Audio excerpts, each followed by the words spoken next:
जय हिंद छात्रों, मैं संजय सिंघानिया आप सभी को अपने इस प्यारे से यूट्यूब चैनल सिंघानिया एसवीसी पर स्वागत करता हूं। तो छात्रों, आज मैं इस वीडियो में पढ़ाने वाला हूं क्लास 10th का बायोलॉजी का मोस्ट इम्पोर्टेंट वीवीआई क्वेश्चन, जो कि बोर्ड एग्जाम में तहलका मचाने वाला है।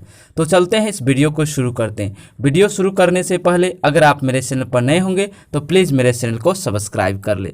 तो यह वीडियो जो होगा पार्ट 3 वीडियो होगा, जिसमें से हम लोग बारी बारी से क्वेश्चन को हल करेंगे। तो चलते हैं, क्वेश्चन नंबर 16 को शुरू करते हैं।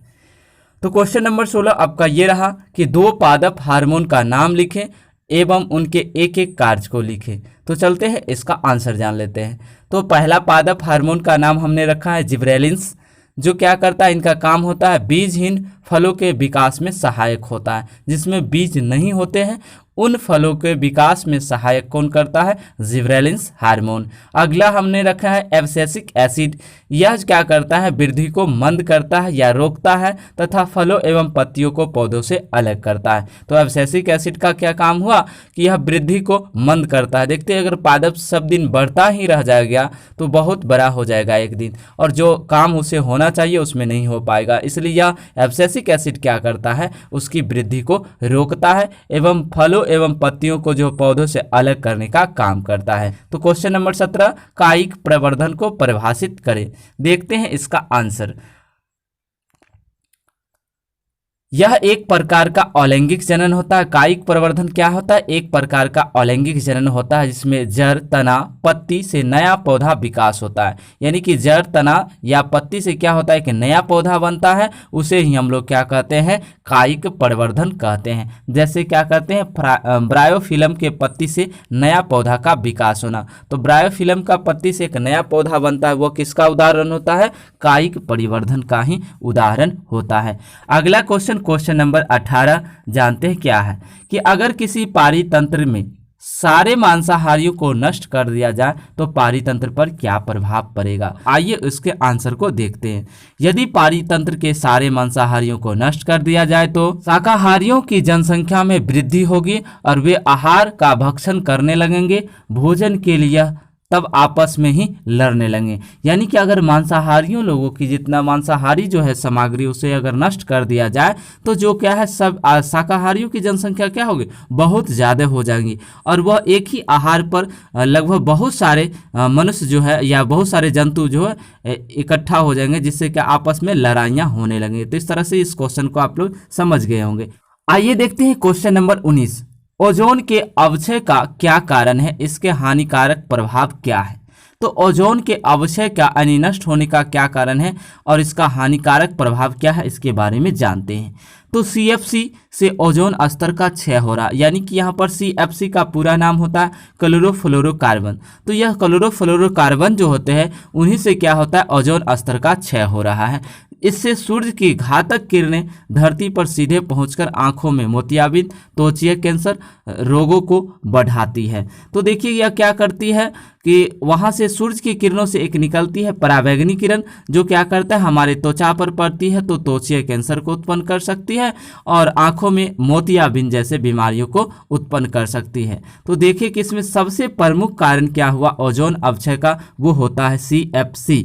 आइए देखते हैं क्वेश्चन नंबर 20 कि स्वपोषी पोषण एवं विषमपोषी पोषण में क्या अंतर है। इन चीज़ों को देखते हैं।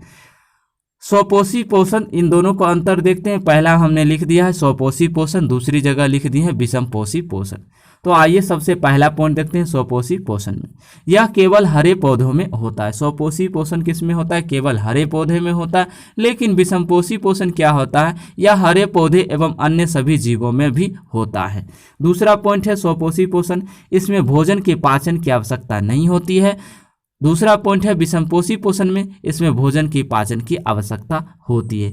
तीसरा पॉइंट है स्वपोषी पोषण में, इसके लिए कार्बन डाइऑक्साइड, सूर्य की प्रकाश एवं जल आवश्यक होता है। यानी स्वपोषी पोषण के लिए कार्बन डाइऑक्साइड, सूर्य का प्रकाश एवं जल आवश्यक होता है। लेकिन विषमपोषी पोषण के लिए क्या होता है? इसके लिए कार्बन डाइऑक्साइड, सूर्य का प्रकाश एवं जल आवश्यक नहीं होते हैं। तो इस तरह से हम लोग देखें कि स्वपोषी पोषण और विषमपोषी पोषण में क्या अंतर है। अगला क्वेश्चन देखते हैं, क्वेश्चन नंबर 21। क्वेश्चन नंबर आपका 21 ये रहा कि हार्मोन क्या है, दो पादप हार्मोन का नाम लिखें। तो हार्मोन क्या है, जानते हैं कि पौधों की जैविक क्रियाओं के बीच समन्वय स्थापित करने वाले रासायनिक पदार्थ को हार्मोन कहते हैं। क्या कहते हैं, हार्मोन किसे कहते हैं, तो पौधों की जैविक क्रियाओं के बीच समन्वय स्थापित करने वाले रासायनिक पदार्थ को हार्मोन कहते हैं। इसमें हम लिखें दो पादप हार्मोन का नाम ऑक्सिन, जिबरेलिन्स, इसमें और भी होता है साइटोकाइनिन, ठीक ना। तो ये दो पादप हार्मोन का हम लोग नाम जान चुके हैं। आइए देखते हैं क्वेश्चन नंबर 22। क्वेश्चन नंबर 22 है कि गर्भ निरोधक युक्तियां अपनाने के क्या कारण हो सकते हैं। तो गर्भ निरोधक युक्तियां अपनाने के कारण हम लोग समझते हैं। गर्भ निरोधक युक्तियां अपनाने का प्रमुख कारण प्रजनन पर रोक, यानी कि जनन जो है दिन प्रतिदिन बढ़ते हैं। पहले ये सारा सुविधा नहीं उपलब्ध था, जिससे एक व्यक्ति को जो देखते थे कि बहुत सारे संतानें हुआ करते थे। और दूसरी बात, यौन संचारित रोगों से बचाव। इन गर्भ निरोधक युक्तियों का हम लोग पर यौन संचारित रोग जिसमें होता है सिफिलिस, गोनोरिया, इन चीज़ों से हम लोग को बचाव मिलती है। अधिक संतान होने पर दंपति को खर्च अधिक करना पड़ता है, जिससे गरीबी आ जाती है। तो इस तरह से हम गर्भ निरोधक युक्तियों का अपनाने का कारण क्या था कि देखते हैं कि बहुत सारे संतान अगर हो जाए उसे खर्च ज़्यादा करना पड़ सकता है बहुत सारे पुत्रों के ऊपर। तो आई होप यह क्वेश्चन आप लोग समझ गए हो। तो चलते हैं आगे क्वेश्चन समझते हैं। अगला क्वेश्चन है कि क्वेश्चन नंबर 23, स्वपरागन तथा परपरागन में अंतर लिखे। तो स्वपरागन और परपरागन के अंतर को समझते हैं।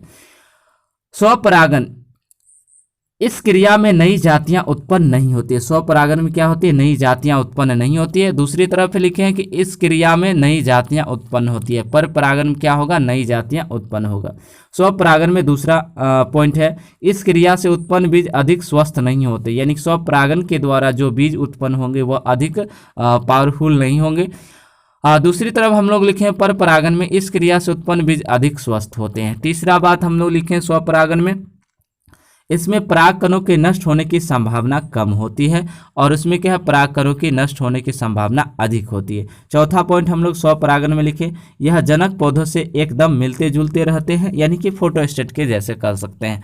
और दूसरी तरफ है कि यह जनक के पौधे से अलग होते हैं, यानी भिन्न होते हैं।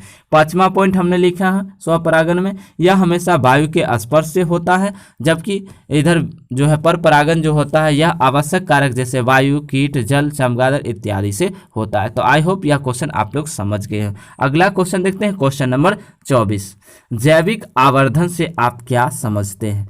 तो विभिन्न साधनों द्वारा हानिप्रद रसायनों का हमारी आहार श्रृंखला में प्रवेश करना तथा हमारे शरीर में सांद्रित होने की क्रिया को ही हम लोग क्या कहते हैं, जैविक आवर्धन कहते हैं। आइए देखते हैं क्वेश्चन नंबर 25 और इस वीडियो का लास्ट क्वेश्चन होगा, पादप में भोजन का स्थानांतरण कैसे होता है, यानी कि पौधों में भोजन का स्थानांतरण किस तरह से होता है उनके बारे में समझते हैं।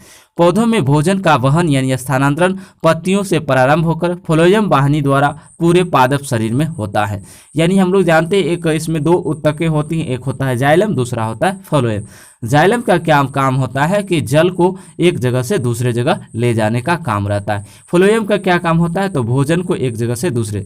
तो यही पर यहाँ पर लिखें कि पौधे में भोजन का वहन यानी परिवहन पत्तियों से शुरू होकर फ्लोएम वाहिनियों द्वारा पूरे पादप शरीर में होता है। फ्लोएम वाहिनियों की चालनी नलिका में, फ्लोएम वाहिनी के किसके, चालनी नलिका में चालनी पट से होकर भोजन प्रवाह जो है उच्च सांद्रण से निम्न सांद्रण की ओर होता है।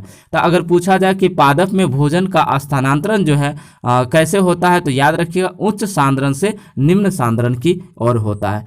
आई होप यह वीडियो आप लोग को बहुत ही अच्छा लगा होगा। अच्छा लगा हो तो प्लीज़ मेरे चैनल को सब्सक्राइब कर ले और जितने भी स्टडी ग्रुप है उसमें शेयर करने की कोशिश करें। तो मिलते हैं नेक्स्ट वीडियो में।